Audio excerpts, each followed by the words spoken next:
Hello, jazz nerds and record nerds of the internet. Today we're going to go through my top five, not 10, only 5, top 5 jazz records of all time. Let's go.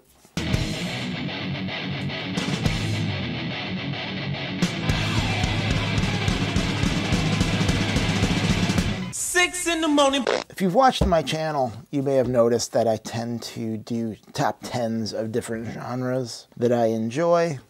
And also, if you watched my channel, you will have seen that in the past, I don't know how many months, 6 months to a year, I've been trying to get into jazz.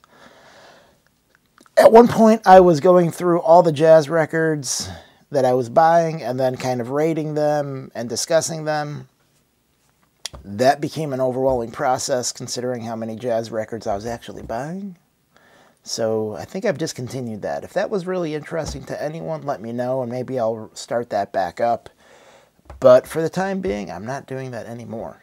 The reason I'm not doing 10 is because it seems like it would be disingenuous because I don't know enough about jazz yet to have a top 10. But I definitely have a top 5. I could have probably stretched this out to a top 7. And basically what that means is these are the records that if I want to listen to a jazz record, these are what I grab out of my stacks of jazz records. Shouldn't be very controversial. I'm sure everyone is going to think that these are all basic jazz records. And there should be no surprises. Let me know. We are going to start with an honorable mention. Moon Rappin' by Brother Jack McDuff.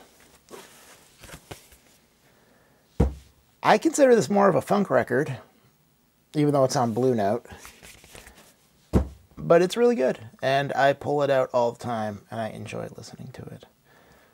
This is highly sampled in a lot of hip-hop, which might be why I like it so much. Also more funky than jazz, maybe, but I would still say, since this is a Herbie Hancock record, it is still a jazz record. You can see that this is the music on vinyl version. I do not recommend buying this version because there is a pressing flaw in what I think is the best song on here, which is the reimagining of Watermelon Man. But this is a great record. It should be easy enough to find an OG. I see OGs all over the internet in people's stores. And I probably don't go to stores enough to actually find one. But one day I will find one, and I don't know how much they are, but I would imagine it's probably around the same price as this if you're in the US, because music on vinyl costs more in the US, even though I find them to be an inferior sort of record label.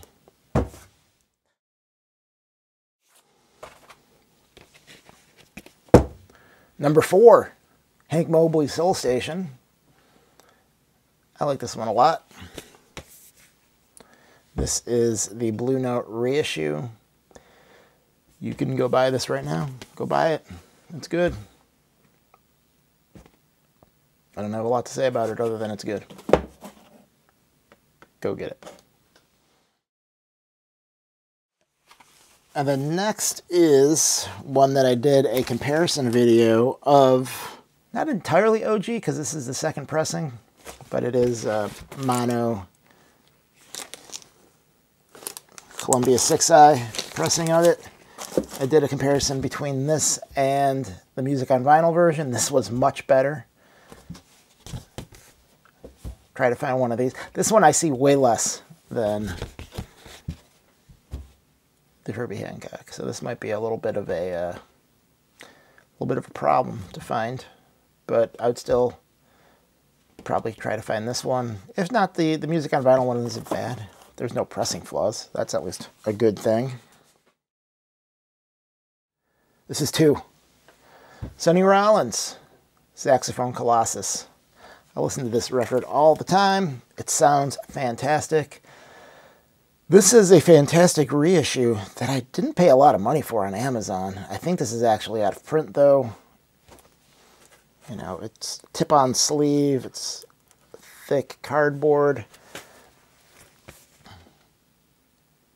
I think this was pressed at Quality Record Pressing. And it sounds fantastic. And it's a fantastic record. Sonny Rollins. Buy it.